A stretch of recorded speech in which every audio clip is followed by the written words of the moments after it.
Pues vamos a dar comienzo a la tercera sesión de este curso breve sobre Teresa de Lisieux. Y el otro día dejamos el tema del sufrimiento. Bueno, en este tipo de clases o de conferencias, como se van dando, hay que recuperar el pasado. No se puede exactamente en una clase pues dar tal tema, sino que se van mezclando según vaya quedando el resto. Entonces, en realidad, hoy tendríamos que titularlo y vámonos a ver En tu hermosura, que es una frase, un verso de San Juan de la Cruz, de la canción 36 del Cántico B. Y lo titulamos así, y vamos a ver en tu hermosura, porque vamos a tratar el dolor de Teresita, pero relacionado con la muerte, por tanto la muerte, y también pues ya la noche oscura de ella, y así vemos un poquito qué es la noche oscura en el camino espiritual, y luego después el caminito, o sea, el camino que nos conduce a Cristo, a Dios. Evidentemente que el tema del caminito casi será iniciado porque no se puede desarrollar todo, pero que la temática que vamos a desarrollar pues va a ser esa. Y habíamos comenzado por el dolor, que fue un tema que quedó pendiente en la sesión anterior, el tema del dolor.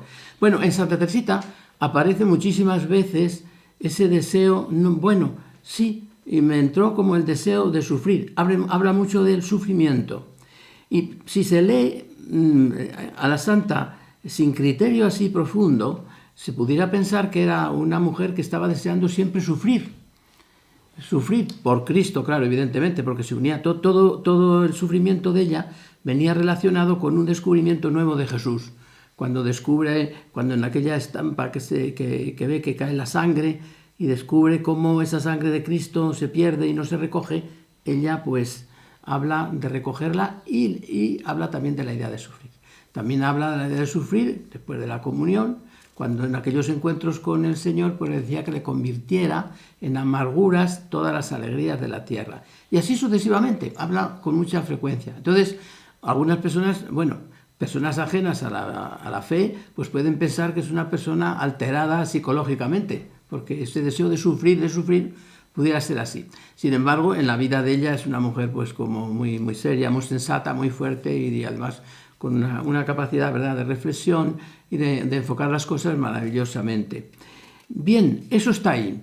Y cuando se estaba muriendo, que tenía unos dolores atroces, el médico pues recetó que se le diera morfina y la Madre Superiora, la Madre María de Gonzaga, no aceptó que se le diera morfina. Se le ha atacado mucho a esta madre por eso, pero entonces los conceptos que tenía la morfina, así en ambientes populares o todos religiosos, no eran correctos. No es porque no fueran medicinalmente buenos, sino por otros motivos que podría ser. Para salvar un poquito a esta mujer que permitió que Teresita tuviera tantos dolores y que por otra parte la quería muchísimo, porque tenían una cierta sintonía y la quería muchísimo para aligerar un poco la responsabilidad de esta mujer, tenemos que decir que unos 6 o 7 años así, me parece que murió ella. Y le ofrecieron morfina porque tenía un cáncer de garganta y de lengua, tremendo, y no la aceptó. Entonces, claro, ante eso ella no aceptó también para ella. Entonces se ve que tenía unos criterios raros sobre ese sentido y no le aceptaron. Total, que Teresa murió con unos dolores inmensos. Y la palabra inmenso está bien dicha. Y esos dolores inmensos venían dados, pues evidentemente por la tuberculosis que fue avanzando por todas las zonas del cuerpo y al final pues yo creo que estaba ya toda tuberculosa. Un pulmón durante bastante tiempo ya no funcionaba nada absolutamente, el otro pues muy mal y así murió. Y entonces dijo ella una frase poquito antes de morir, que es la frase siguiente: no me explico tanto sufrimiento si no es por el deseo que he tenido de salvar almas. Bueno, total, que da la impresión, ¿verdad?, que es una mujer que ha dicho, hay que sufrir para salvar almas y hay que sufrir para ayudar a Jesús a que el mundo se convierta. Hay que sufrir, sería esa la idea, ¿verdad?, la idea que nace. Bueno, pues no es así. Todos los místicos que yo conozco, yo no conozco todos, pero conozco 2 que son bastante importantes, que son Santa Teresa y San Juan de la Cruz, todos hablan del sufrimiento como un deseo de los místicos. Nadie puede decir que estas personas son desequilibradas. Entonces, ¿dónde radica ese deseo del sufrimiento de los místicos? ¿Dónde radica? en que la vida humana es perversa y hay que rechazar toda sensación placentera o todo gusto, por más estético o más bello que sea, o dónde reside. Bueno, pues en lo místico reside en una cosa muy sencilla. Es en el apasionamiento por Jesucristo. Es esta la razón. No tienen otra razón. O sea, ellos son personas enamoradas totalmente de Cristo. Entonces se les mete en la cabeza que habiendo Jesucristo pasado todo eso que ha pasado, ellos no quieren pasar otra cosa que la de Cristo. No les interesa. Si Cristo se lo hubiera pasado pues muy bien, se pasarían a esa zona. El problema es Cristo.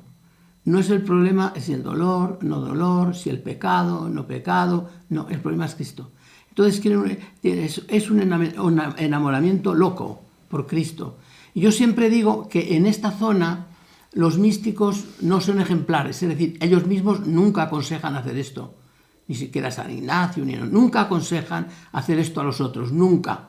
Es una cosa como muy particular, muy de dentro. El otro motivo del dolor, y eso hay que resolver de otra manera, y esto, bueno, no sería ya competencia de mi clase, pero sí que querría decir claramente que Dios no tiene un juicio vindicativo sobre los pecados de las personas. Es decir, Dios no castiga el pecado, no le castiga. Dios no castiga. Parece absurdo esto, ¿verdad? Y muy duro decirlo, porque estamos oyéndolo todos los días. Pues no castiga. Dios no tiene justicia vindicativa sobre el pecado. Dios es un padre y vamos a suponer que si castigara, castiga por corrección. Siempre sería correctivo.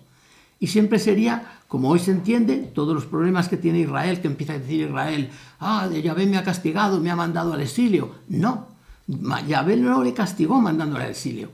Mandándole al exilio, Yahvé educó a Israel. Le hizo un pueblo fuerte, eran aldeanos. Y esos aldeanos, cuando llegaron allá a Babilonia, cuando vieron todo aquello, dijeron, bueno, pero si es que, ¿qué es esto? ¿Qué es esto? ¿No? O a otros territorios, donde fuera, ¿no? Y vieron otras cosas y era gente que eran unos pobrecitos. Entonces volvieron, pues, nuevos, en muchos aspectos nuevos. Y además volvieron con otro concepto del ser humano. El ser humano no es tan malo, hemos vivido con él, pues nosotros somos muy buenos, pero sí, se abrió su teología. Entonces, Dios siempre, si hace algo, yo no tendría que entrar en este tema, quería solo salvar a Teresita, pero bueno, ya digo una palabra para decirla. No hay un juicio vindicativo sobre el pecado, es decir, no hay necesidad de castigar el pecado, que es la teoría de algunos, que hay que castigar el pecado. Y si no se le castiga en el pecador, se le castiga en el justo, que se ofrece como víctima, que lo conté el otro día, a la justicia de Dios para que caiga sobre mí y no sobre este otro. No. El amor lo rompe todo, el amor de Dios, que es el puro amor, va por encima de todo. Y todo está envuelto en amor. Entonces, la justicia vindicativa no puede ser amor, no es amor. Y por tanto, lo que decía antes del pueblo de Israel, pues Dios ahora, esos castigos que decimos nosotros, el pueblo de Israel, hoy se entienden de otra manera. Aparte de que hay que entenderlos por los géneros literarios, las formas, bueno, aparte de todo eso, hoy se entiende eso de otra manera. ¿Y cómo se entiende eso de otra manera? Pues eso se entiende como celos de Dios. Dios está celoso del pueblo y le lleva para acá o para acá para que no se le escape. O sea, es el amor de Dios. Bueno, pues los místicos tienen esa especie de amor de Dios, o sea, un celo total por él. Y entonces, ¿qué hacen los místicos? Pues les gusta tener los mismos sentimientos que tenía Jesús. Y como lo pasó muy mal Jesús al final, pues ellos quieren estar con él. No quieren ni dolor, ni dolor, no, eso no es. Lo que quieren es estar con él y están con él. Entonces, ese es el sentido de Teresita. Y que ese es el sentido de Teresita está muy claro por lo siguiente, porque allí en la misma muerte, en el mismo momento de morir, pues dijo ella, gracias a Dios, más o menos, otras palabras dijo, pero viene a ser esto, ¿no? Dice, que no he pedido el sufrimiento, porque ahora no tendría fuerzas de llevarlo. Yo no he pedido el sufrimiento. No lo he pedido. No lo he pedido. Es decir, él ha deseado estar con Jesús, pero no ha pedido absolutamente nada de esto. Ni lo ha buscado, ni lo busca, sino que se acoge a esa fuerza amorosa de Cristo, quiere hacer lo que él hizo, estar con él, y la experiencia que ellos tienen es que cuando están así con él, le sienten más fuerte y le sienten más presente. Entonces, todo el problema es presencia de Cristo, tener más a Cristo y amar más a Cristo, pero no el otro tema, Entonces yo creo que esto queda bastante claro. Pero fíjense hasta dónde llegan las cosas. Su hermana Inés, que yo he dicho aquí alguna vez que no la conoció del todo, pero que no es que no la conociera, pero que Inés tenía otra teología, otra manera de pensar, otra forma, y le nace una persona a la que ha sido una niña pequeñita, una hermana suya pequeñita, que parecía su hija, y entonces ahora le nace con nuevos proyectos, nuevas cosas. Eso es muy difícil de asumir totalmente, claro, muy difícil. Pero hombre, algo entendía, o mucho entendía. Cuando se publicó por la Sagrada Congregación de Ritos, entonces se publicó el oficio de Santa Teresita, en la oración del oficio de lecturas, que antes le llamábamos maitines. En la segunda lectura se decía de Teresita lo siguiente: inflamada en el deseo de sufrir, se ofreció como víctima al amor misericordioso. La madre Inés votó cuando leyó eso, no podía tolerar eso. Y escribió a la congregación y luchó y hizo todo lo posible. Eso hay que quitarlo, eso no es de mi hermana, eso no es de mi hermana. Finalmente, la congregación cambió el texto y en el texto decía: incendiada en la caridad divina, se ofreció al amor misericordioso. Fíjese si cambia, inflamada en deseos de sufrir. Pero hombre, no. Y su hermana le había oído hablar muchas veces de estas cosas. Entonces, no era el deseo de sufrir, era el deseo de ser como Cristo. Eso es la raíz y la gracia de todo esto. Bueno, yo creo que eso queda resuelto, ese aspecto. Bueno, resuelto para mí, muchos dirán que no, o que sí. Bueno, somos libres de pensar por muchas cosas, ¿verdad? Y dentro de las enseñanzas de la Iglesia, pues somos libres de tener opiniones diferentes. Y ya esto me lleva un poquito, pues, a la noche oscura de Santa Teresita. Sabemos que pasó una noche oscura tremenda, 18 meses, y que murió en la noche oscura. Claro, muchos dicen, bueno, pues vamos a comparar la noche oscura de Teresita con la de San Juan de la Cruz. Bueno, no, las noches tienen muchas modalidades, muchas cosas. No se puede comparar, es otra cosa. La noche de San Juan de la Cruz es una noche purificativa. Es decir, hay una noche primera, que es la noche activa del sentido, luego la noche pasiva del sentido, luego la noche activa del espíritu y luego la noche pasiva del espíritu. Y todo eso es una purificación, es purificación. La persona se va desligando de formas, de modos, de maneras de ser que no son de Dios y van cayendo. Pero es purificativa la noche. Hay que ir quitando pecados. Bueno, entonces la noche oscura final es tremenda, es una noche ya diríamos, de la pura fe, de la pura esperanza y del puro amor. Hemos sometido al ser humano a unos traumas fuertes para entrar en el misterio de Dios, y en un misterio de Dios que es entrar con Él como una persona que se enamora de Dios, que vive el enamoramiento con Dios. Esta es la noche de San Juan de la Cruz, dicho así en dos palabritas, pues una noche preciosa, evidentemente con su poesía y con todo. Pero está relacionada siempre con la purificación más o menos, hasta el final, que ya termina, claro.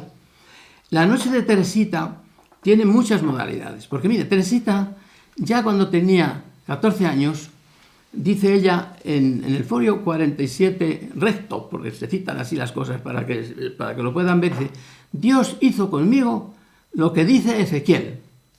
¿Y qué dice Ezequiel en el capítulo 16 que cita San Juan de la Cruz en el matrimonio espiritual?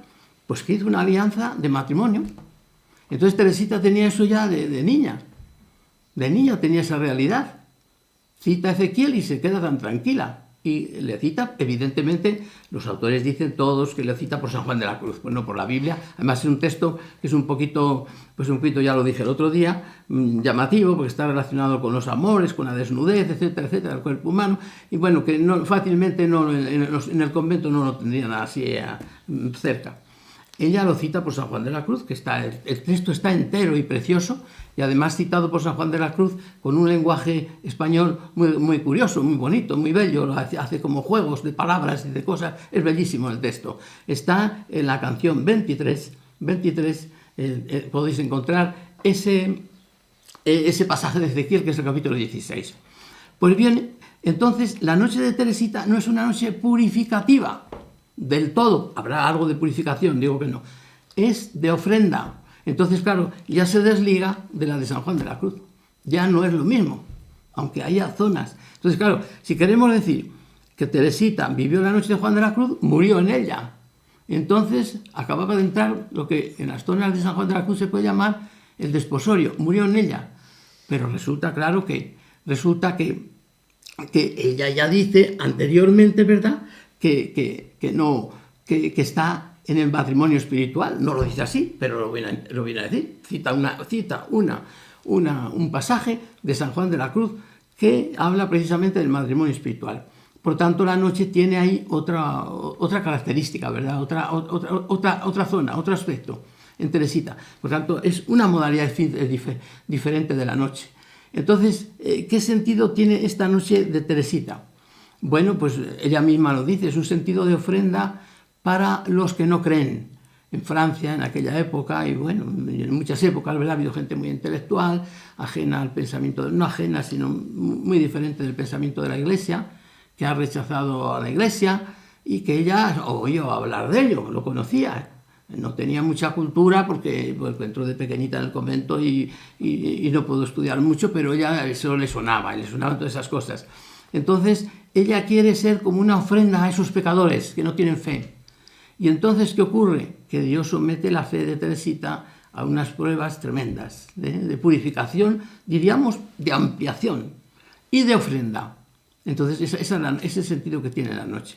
Algunos han pensado que la noche de Teresita no sería pensar que no hay Dios, sino que Dios no se interesa por nosotros. A mí me parece que no. A mí me parece que ella lo que piensa es que no hay nada detrás de todo esto, todo se explica científicamente, lo dice ella, todo se puede explicar científicamente y bueno, pues no queda nada después de la muerte. Si leemos todo el pasaje de ella es tremendo, ¿verdad?, que se siente movida por todas las tinieblas, por la fuerza, no hay nada después de esto, y cuando empiezo a esperar que me puedo consolar en algo, me da la noche de la nada. O sea, es pura fe, pura fe. Yo pienso que, fíjense, en la noche de San Juan de la Cruz hay momentos de amor muy bonitos, momentos de esperanza muy bonitos. En la noche de Teresita es como solo fe.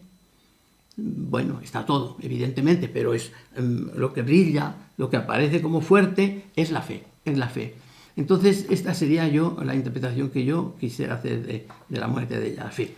Y esa fe de Teresita siempre ha sido noche, siempre. Claro, decimos nosotros, los 18 últimos meses de ella, yo ya lo acabo de decir yo mismo, pero tengo que decir que no es verdad así, porque cuando tenía 17 años,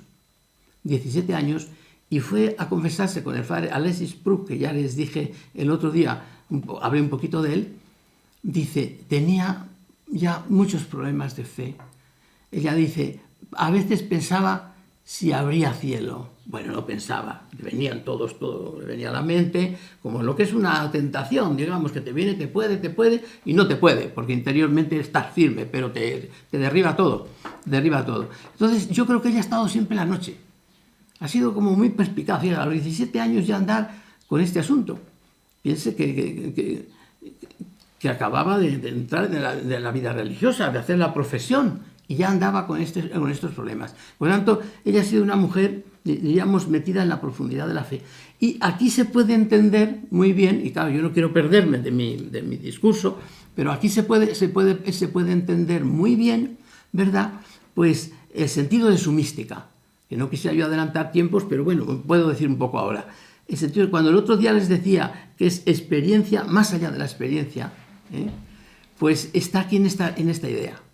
Es la fe pura que le llega a ella, y porque ella tiene que ser como mártir de esta fe, vivir esta fe, ¿para qué? Para ser testimonio ante estos intelectuales. Y hay que reconocer que los intelectuales la han entendido, porque muchos de ellos la han leído, incluso sin creer, la han leído, sin creer. Se han acercado a ella buscando pues como una luz, como algo. Por tanto, lo suyo es esa línea. Y luego esa línea se extiende también, ¿verdad?, pues a la idea de experiencia religiosa profunda. Ella tiene una experiencia religiosa profundísima, porque es un altavoz de Dios, es que es todo Dios, esa mujer. Decimos, pero que no tenía mística.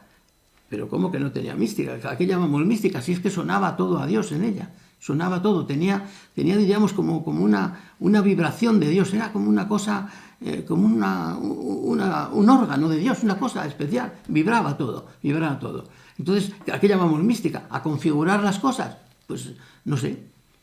Y una experiencia continua, Dije el otro día que desde los 3 años no negó nada a Dios, lo cual indica que tenía una percepción de Dios tremenda. Pero incluso llega a afirmar ella que no ha pasado nunca, 3 minutos, eso yo creo que sería de muy pequeña. Después jamás, 3 minutos sin pensar en Dios, sin tener a Dios fijo. Fíjese, 3 minutos, ni 3 minutos, eso es una afirmación. Entonces, ¿qué más experiencia, qué más mística se puede tener? Y luego, una reelaboración que ella ha hecho de todo, pues de la Iglesia, de distintos conceptos, pues indica, claro, clarísimamente que eso es una experiencia mística profundísima, honda, y que ya lo dije el otro día cómo era, que era la percepción, la no percepción, porque es tan fuerte la percepción, es como si a mí me da el sol ahora en los ojos y me deslumbra. Yo tengo una experiencia del sol tremendo, pero no configuro nada. Lo único que tengo que decir es que me deja ciego, que me deja a oscuras, que no veo nada. O sea, si me da, o una luz enorme me da, yo no veo nada. ¿Y por qué no veo nada? Porque veo muchísimo, tanto que no veo nada. Así es más o menos esta experiencia. Por tanto, esa idea de Teresita, pues una persona que nos concede gracias, que en las cosas pues normales, ella hace las cositas normales y las cumple, y que vale con cumplir la vida ordinaria, vale, pero esa no es solo, eso es muy poquito. Eso está ahí en ella, y ella quiere ser pues mensajera de todas las personas estas que no tienen fenómenos místicos, que no tienen este tipo de cosas, pero eso no quiere decir que no se mueva en una gran profundidad. Pues bueno, yo creo que esta parte primera ya la hemos tratado un poquito, la muerte, y la noche y el sufrimiento. Yo creo que queda más o menos pues un poquito claro esta exposición. Es que era necesario pues decir unas cosas de esto para que quedara también un poquito como terminada la vida de Teresita, porque el otro día lo que hicimos fue recorrer la experiencia de Teresita, recorrerla, pues no como biografía, ¿verdad? Porque eso lo sabe todo el mundo, sino analizando teológicamente momentos especiales de ella. Momentos especiales de ella. Y un momento especial de ella pues es la noche oscura, que no la habíamos tratado. Bien, y dicho esto, pues ya estamos como abiertos para empezar a tratar lo que se puede llamar ahora ya su pensamiento, su doctrina. Hemos dicho ya muchas cosas de su pensamiento. Bien, entonces ahora sería el camino de Teresita, o el caminito que dice ella, que lo llaman así. Pues, bien, a veces da un poquito de lástima y de pena hablar en diminutivo de esta mujer, porque es grandiosa, es tremenda. Pero bueno, ella tenía como un carácter no infantil, sino de pequeña, y le gustaban estos títulos, ¿verdad? Pero da no sé qué, porque decir el caminito es como si fuera una cosita, pues eso, para terceras personas, para cuartas, para cualquier personas por ahí, ¿no? No, es una hendidura en el Evangelio. O sea, el caminito es el Evangelio. Cuando la canonizaron, pues un religioso, que lo han hecho ahora beato, decía: hoy canonizan al Evangelio vivo. Hoy canonizan al Evangelio vivo. Pues eso es, Teresita es el Evangelio vivo. Y con todos los rasgos, ¿verdad?, del Evangelio. Entonces vamos a empezar a hablar un poquito del caminito. Primero tenemos que decir un poquito cómo surge el camino. ¿Cómo surge? Bueno, yo pienso que el camino, como muchas veces cosas, surgen de pequeños errores. Yo creo que Teresita, no lo sé cierto, creo que Teresita tenía un error sobre la santidad. Vamos a ver qué era. Que pensaba ella que los grandes santos, los santos de la Iglesia, los que ha beatificado, no les costaban las cosas pequeñas, porque a ella le costaba mucho todo. O sea, lo dominaba, lo encarnaba, se abría y la virtud se le hacía después fácil, pero como que le costaba. Cosas pequeñitas, que le dijeran una palabrita pues desabrida, ¿verdad? En un momento concreto, en el convento, que le dijeran que era un torpe, que no caminaba deprisa, que le dijeran que tardaba en hacer mucho las cosas, la dolía. Ella pensaba que eso no le duele a los santos grandes, que a una Santa Teresa, San Francisco, Santo Domingo, pues qué va, estas cositas, nada, pues les duele, claro, les duele. Claro que les duele, pero da la impresión en las biografías, porque las biografías están desencarnadas y yo creo que están como desorganizadas y mal orientadas. Las biografías que leíamos de santos, son agiografías, al no ser vidas críticas, que había que hacer con una cosa crítica, pues se desfigura todo. se desfigura todo, se empieza a exaltar y venga a orar y no se va a la realidad. Y la realidad es que estas cosas a todos les costaban muchísimo estas cosas, claro. Ella pensaba que no, que era ella sola. Y entonces decía, ay, yo no puedo aspirar, yo sé que tengo que aspirar a la santidad. Fíjese si era tan fuerte la aspiración que tenía a la santidad, que cuando entró a los 16 años, cuando se acercó a un padre jesuita que se llamaba Blino, y le empezó a decir, padre, yo quiero amar a Dios como le amaba Santa Teresa, y le dijo, chica, que modera tus deseos, frénate y cumple tu deber, arrepiéntete de tus faltas, y la dejó, la estropeó, no la dejó seguir. Y él ya le contestó, pero padre, si es que el Evangelio dice que tenemos que ser perfectos como nuestro Padre Celestial es perfecto, no sé qué le diría, porque ya le sigo diciendo cosas de esas. Y a mí Dios me da estos deseos. Le dijo, no, la dejó hundida. Bueno, eso a los 16 años. A los 17 se encuentra con un padre franciscano que es Alexis Pru, y era un religioso, que ya dije algo de él, pero quiero insistir hoy, era un religioso que se dedicaba a misiones populares. Y bueno, cuando fue a dar ejercicios a Lisieux, no fue porque le eligieran las religiosas, sino porque habían elegido otro franciscano, el pobre no pudo ir y mandó a otro. Y ese que mandó dijeron, vaya la que nos ha caído, que a nadie le gustaba ese franciscano. Y resulta que entró Teresita y le gustó muchísimo, porque apenas entrar, dice, este me entiende. Y le empezó a contar estas cosas. Y le dijo, sí, tienes que caminar y tienes que hacer todo eso. Tienes que seguir ese camino que de amar a Santa Teresa, amar a Dios como a Santa Teresa y todo. Le abrió por el camino de la confianza, del abandono, de Dios es Padre. Ha dejado incluso él transcrito lo que dijo en los ejercicios, que me extraña muchísimo porque aquellas religiosas no le siguieron. Y a Teresita le abrió el alma, la santidad, y decidió desde entonces ser santa. Pero aquí quiero contar una anécdota antes de seguir, y es que este padre, el pobre, como no venía ninguna monja o casi ninguna a confesarse, pues él se paseaba, el pobre, rezando el breviario para acá y para allá, pero no venía nadie. Hasta la plática siguiente no le venía casi nadie. Y Teresita estaba allí escuchando, y con unos deseos de ir a hablar con él, porque tenía unas ganas enormes de explicarle todo. Y la madre de Gonzaga, su madre superiora, le había dicho, no vuelvas a hablar con él. Supongo que era porque pensó que era uno de misiones populares. Ella era una joven y dice, me la cambia de la cabeza de Carmelita en otra cosa. No la dejó. Pero Teresita fue a hablar a su maestra, y la maestra le dijo, la madre superiora se excede, porque tú tienes derecho a ir al confesor, porque cuando vienen ahí estas predicaciones, pues la religiosa tiene derecho a ir cuanto quiera para hablar con él, pues para eso son los ejercicios, para poder poner un poquito el alma en claro con él. Y al final, Teresita se decidió a ir a él. Y cuando estaba confesándose, que era durante la comida del convento en Lisieux, cuando estaba confesándose, la madre Gonzaga estaba ya enfadada porque no venía y porque sabía que estaba confesándose con este sacerdote del cual le había dicho que ya no debía ir. Y mandó a la madre Inés, que era su hermana, y dice, vete a decir a tu hermana que deje ya de confesarse y venga. Bueno, pues yo creo que es la primera vez que Teresita se ha enfrentado a una obediencia así, que no es obediencia, porque era incorrecta la obediencia esa. Salió del confesionario, dice, muy calmada, muy tranquila, y me dijo, no voy a ir, porque es el momento en que Dios me está a mí diciendo mi camino, mis cosas, mi vida, y no voy a ir. Arrostro lo que me venga después. Y se quedó sin ir. Pero este señor le entendió el camino. Ella tenía esos deseos tan tremendos de santidad, ¿verdad? Y le dio paso a esto.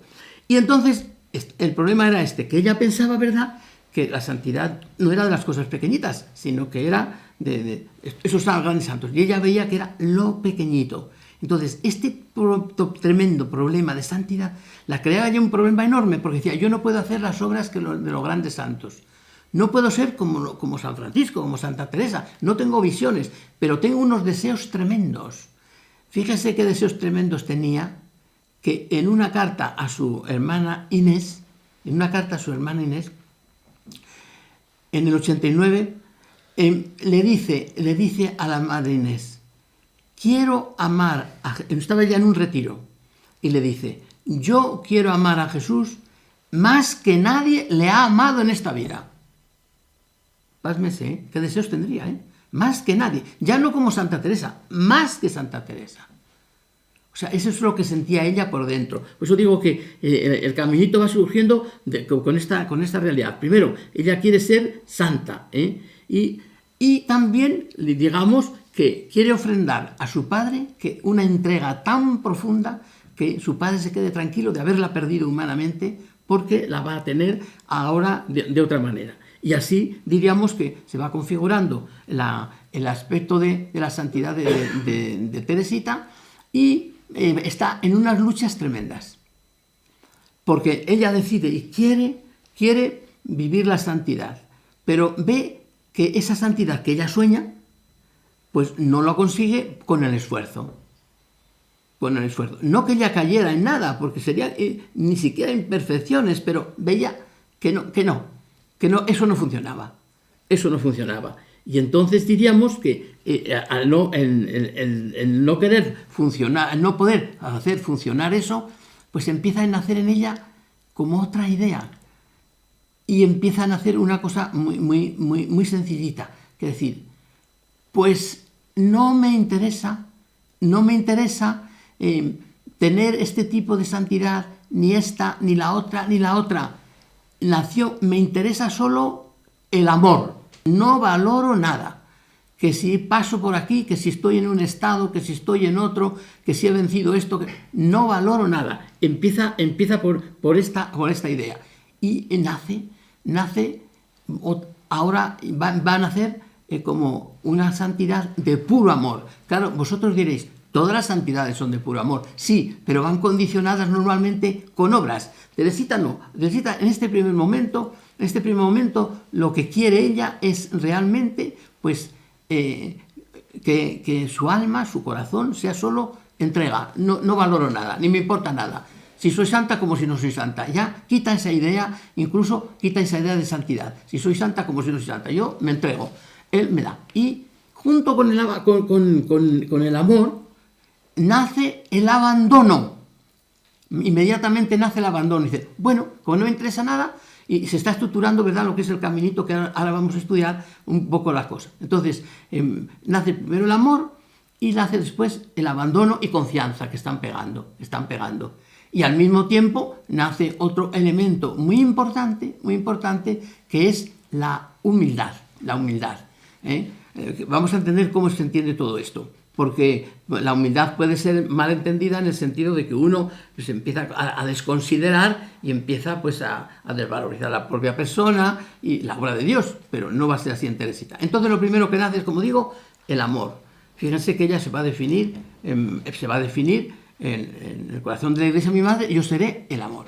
Pero vamos a ver un poquito cómo se fue estructurando todo esto. En octubre de 1891, se encuentra con este padre, y fue cuando con este padre pues decide hacer toda esta realidad que hemos dicho del caminito. ¿Y cómo sucede el caminito? Pues empieza ella como un camino pequeño, dice, pues yo voy a descubrir un camino nuevo, un camino pequeñito que me lleve al Padre. Y esta palabra camino pequeño, caminito, solo aparece en Teresita 2 veces, pásmese. 2 veces escrita. Está solo escrita 2 veces, y está escrita ya a la Madre María de Gonzaga en el manuscrito C, en el que le dice cómo ella está siguiendo este caminito. Y le recuerda una de las cosas que le pasó en el caminito. Y una de las cosas que le pasó en el caminito fue lo siguiente, que descubrió lo que llamamos el ascensor. Habiendo descubierto que hay un ascensor, pues, y conoce los ascensores en su tierra, en el mundo, pues dice, ¿por qué no podemos nosotros ascender también así? Está tocando el fondo de la gracia, lo está tocando. Porque claro, en el fondo, en la santidad, no en la santidad canonizada, que ya están purificados, etc., pero en muchas santidades había mucho orgullo, es decir, yo debo de hacer esto, yo tengo que defender esto, yo tengo que llegar a conseguir esto. Ella no. Y entonces aparece ahí El caminito, cuando lo refiere en 1897, su gran descubrimiento que tuvo lugar en 1894, que fue lo del ascensor. Le refiere a la madre de Gonzaga, dice, yo sigo ahora este camino. Y este camino lo descubrí cuando tenía 21 años, o sea, en el 94, y lo descubrí pensando que como yo era muy pequeña, como no podía vencer todas estas cosas, como me parecían que esas cosas de los santos eran muy grandes, yo me eché en los brazos de Jesús, que es el ascensor. ¿Y qué significa echarse en los brazos de Jesús? Pues es evidentemente, diríamos, confiar en la gracia. Y este caminito, lo llama, dice ella, es un caminito muy recto, muy corto, un camino totalmente nuevo, dice ella, totalmente nuevo. ¿En qué consiste, diríamos, la novedad? Claro, porque la novedad en la Iglesia pues hay que determinar a ver en qué consiste. Bueno, pues consiste, diríamos, en una conexión de la gracia con el ejercicio físico de la persona. Ella en el ejercicio físico no cree, aunque haga todo y lo hace todo, pero no cree en ese esfuerzo. Y entonces cree en la gracia y comienza como una nueva idea, ¿verdad? Una nueva idea. Que van a hacer con una confianza nueva. Consiste en hacerse conducir como por un ascensor por los brazos de Jesús y surge de su visión de la misericordia divina, del gran amor de Jesús, al que ella se ha consagrado, o se consagrará, mejor dicho, se consagrará el 9 de junio de 1895. Esa consagración, ¿verdad?, al amor es la base del caminito, es decir, dejarle a Dios que se derrame sobre nosotros, diríamos que la esencia del caminito está en esa consagración al amor misericordioso. ¿Y qué indica ese amor misericordioso con respecto a otras cosas? Pues indica que mientras los otros santos de alguna manera querían ser como pararrayos, eso se decía de los conventos, son pararrayos de la sociedad, como si Dios fuera uno que tira rayos, ¿verdad? Y tiene que tirarlos en alguna parte. Entonces, pues se ponen pararrayos y que vayan allí. Eso. Bueno, pues eso en Teresita no era, sino acoger el amor de Dios con toda la fuerza. ¿Por qué? Porque dice ella, Dios tiene necesidad de derramarse. Dios tiene necesidad de derramarse. ¿Sí? Y por eso ella está insistiendo, ¿verdad?, en que esta necesidad tan profunda de derramarse, el acogerla, esa es la santidad. ¿Y cómo se acoge, diríamos, todo este proceso? ¿Cómo se acoge? Pues se acoge sin jugando a la banca del amor, que dice ella. ¿En qué consiste eso? En no valorar nada, en no tener, solo acoger el amor. Y esa acogida del amor, pues nos irá dando a nosotros una transformación interior, que nos irá haciendo que nos sintamos amados, y desde ese sentido de amados nos daremos cuenta de la necesidad que tenemos de la gracia y estaremos continuamente pidiéndole a Dios que nos dé esa gracia. Y resulta que ella, cuando andaba con todas estas disquisiciones y dándole vueltas, ¿y dónde apoyo yo esto? Pues claro, ella reconocía que en los evangelios hay textos que la pueden apoyar, pero allá, por el año 1894, otra vez a los 21 años, le llegan a su mano, como antes le había llegado a su mano los textos de Isaías acerca del siervo. Ella era una mujer providente. Los textos de Isaías acerca del siervo le llegaron y entendió totalmente el problema de su padre, y el problema de Cristo, y el problema de ella. Lo entendió todo. O sea, el siervo sufriente. Bueno, pues ahora le llega unos textos que le trae su hermana Celina, unos textos de Sagrada Escritura, que son Proverbios 9:4, Isaías 66, 12, 13. Bueno, en concreto, el Proverbio dice, aquel que sea pequeñito, venga a mí. Y ya entiende pequeñito porque me dice, yo es que no puedo hacer las obras que hacen los santos. Yo pienso que en el proceso había un pequeño error, lo he dicho. Ella pensaba que a los santos las cosas pequeñas no le costaban. Yo creo que les costaba también. Pero como no consta en las biografías nada, los santos las cosas pequeñas, vamos, no tienen en cuenta nada, les puedes despreciar, nada, no les duele nada, Así eran las biografías de entonces. Entonces yo comprendo que ella tuviera una perspectiva no del todo clara ¿verdad? De lo que es la santidad. Bueno, entonces dice ella, bueno, pues yo soy pequeñito, no puedo hacer esas grandes cosas, entonces el que sea pequeñito descubre, venga a mí. Y después descubre en Isaías 66 que Dios es como una madre que coge al niño, lo pone en las rodillas, lo acaricia, ese texto tan bonito, ¿verdad? Que lo conocemos todos. Bueno, pues entonces ya descubrió todo. Por una parte, el pequeñito venga a mí, y por otra parte, Dios acoge a ese pequeñito, lo pone en sus rodillas, lo quiere, lo eleva, lo besa, lo atrae. Esa gracia, esa fuerza es la que ahí dio a ella fuerza. Y así, cuando en 1895 comienza a escribir su vida, leerá esta ya siempre desde esta perspectiva. Es decir, que es una perspectiva totalmente de entrega. No hay, o sea, le dice a su hermana Celina en un escrito, jugar a la banca del amor. ¿Qué significa? Que yo no tengo intereses, que no me interesa nada, solo me interesa el amor de Dios, no me interesa. Y además, si aparezco como pequeña, como caída, no me interesa, solo me interesa amar. Eso evidentemente tiene unas consecuencias. Yo estoy diciendo, no me interesa como cae, es que no se cae, claro.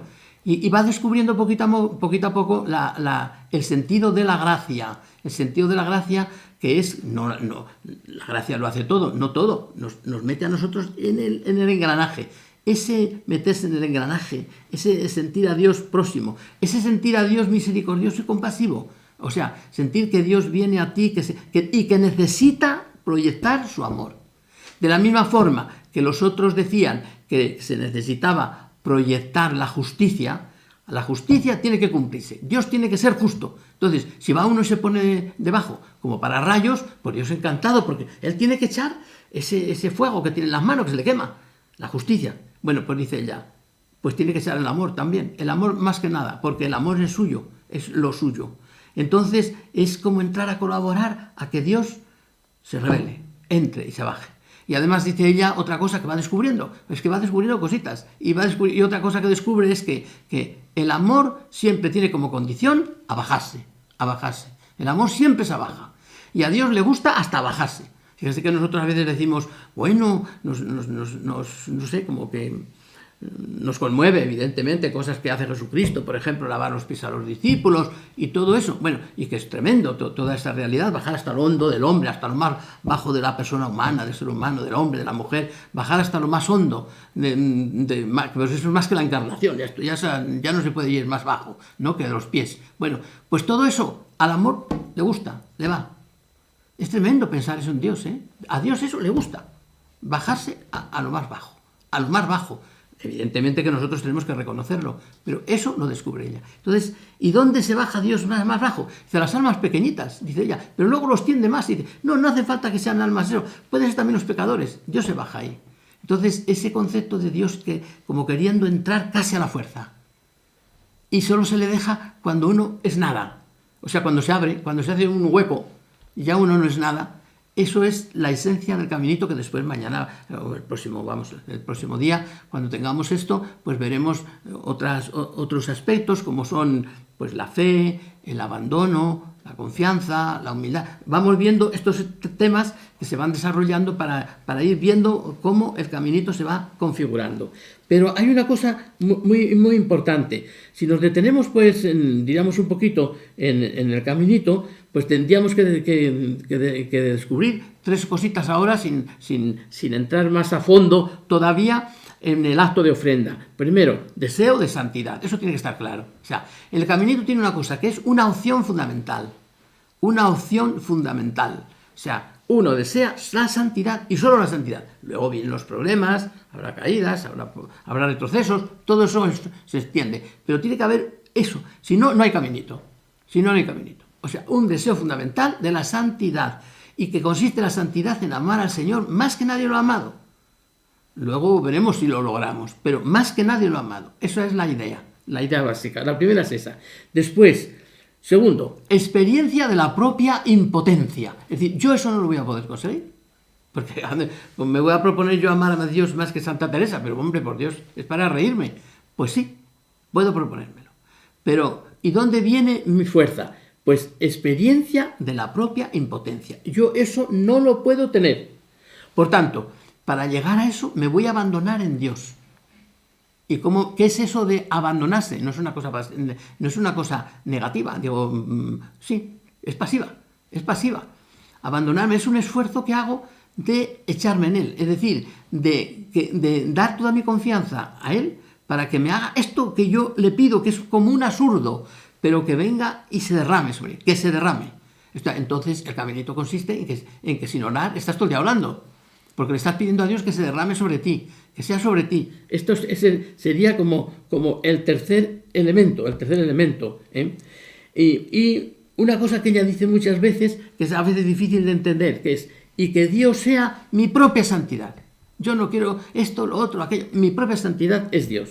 Y cuarto punto sería legitimidad de esos deseos desde los deseos de Dios. Es decir, esto que siento, tengo que irlo valorando siempre como que es una cosa que Dios me ha dado. Son deseos de Dios. Por eso ella no le gustaba nada cuando se hablaba de que le querían quitar la afirmación, que ya lo he dicho aquí, deseos infinitos. Y se lo quitaban. Y decían, ni inmensos, infinitos. Porque no son míos, son de Dios. O sea, Dios se mete en la persona y hace eso. Como ella, que tenía unos deseos tremendos. Fíjese los deseos que tendría de Dios y de la santidad, que había una religiosa en el convento que era la fundadora de ahí, de ese convento, de Lisieux. Bueno, que se llamaba la Madre Genoveva. Era una mujer santa. Y Teresita la consideraba santa. Y era muy amiga de Teresita. Iba ella a consultarle algunas veces. Y algunas veces que estaba Teresita como muy preocupada con esos problemas de la fe, le decía, dice, hija, que nuestro Dios es un Dios de paz. Y la dejaba tranquila, Pues bueno, esta madre la oyó algunas veces. Y cuando la terminaba de oír, a veces llamaba a la madre Inés y le decía, frene un poco a su hermana, que eso no puede ser. Fíjese qué le diría. Le decía todas estas cosas. Porque claro, la veían que era una persona externamente normal y con unos deseos infinitos, pero ¿dónde cabe eso? Porque ella se fue acogiendo a Dios, se fue abriendo a este deseo de que Dios entrara sobre ella y la protegiera totalmente. Podemos decir, antes ya para dejarlo, pero al mismo tiempo para abrir camino para otro día, que el libro del Caminito es el manuscrito B, el manuscrito que dedico a su hermana María, y que es muy breve, se lee enseguida. Y en ese manuscrito, ese es como el emblema de lo que es el caminito, que son deseos enormes, infinitos, y al mismo tiempo estar por el suelo, por la tierra, como tirados por la tierra. Es el ejemplo que pone del pajarito, ¿verdad? Que mira al águila, y le encanta el águila, y quiere volar hacia el águila, y está deseando, y el águila le va a recoger. Pero mientras tanto, muchas veces se entretiene, diríamos, con una cosita, con una comida pequeñita, con un elemento, con un insecto, con cualquier cosa, ante esa inmensidad. Ese es como el emblema del caminito. Y de ahí nace, diríamos después, pues todos estos deseos que tiene Teresita tan grandes, de ser todo en la iglesia. Fíjese, del caminito. ¿Y por qué Teresita quería ser profeta, quería ser sacerdote, quería no ser sacerdote, quería ser misionero, quería ser mártir, quería sufrir todo lo que fuera por la iglesia, quería gozar, quería ser San Francisco, todo ese canto tan inmenso que tiene en el cántico B, en el manuscrito B, pues esa efusión tan tremenda que dice uno, pero si esto no lo ha sentido nadie. ¿Cómo se pueden sentir todas las vocaciones a la vez? Uno se pregunta, ¿pero cómo se puede sentir todas las vocaciones a la vez? Y preferir una y otra, y se volvía loca. Y entro en la carta a los romanos, y la carta a los romanos es la que me especifica y me determina claramente lo que me pasa. ¿Por qué viene todo eso? Porque se ha abierto al misterio de Dios, al amor de Dios que cayera sobre ella. Y ha caído el amor, y el amor es eso. Entonces diríamos que es un ejemplo para personas, diríamos, pequeñitas, por así decirlo, que no tiene estos sentimientos de santos y terminó teniendo más sentimientos que ningún santo. O sea, sin tener los sentimientos grandiosos de los santos, tiene más sentimientos que ningún santo. Pues claro, entonces, evidentemente, ahí nos encontramos como la naturaleza del caminito. La grandeza del águila, la pequeñez, el pajarito pequeño por allí. Pero al mismo tiempo, este pajarito está metido como en lo normal, en lo corriente, y que a veces le cuesta las cosas pequeñitas y se entretiene a veces, pues es objeto de la caída del amor de Dios tan inmenso que se derrama sobre él y hace que broten todos estos deseos tan inmensos que la destruyen. ¿Y cómo la destruyen? Pues ya sabemos que se murió de amor.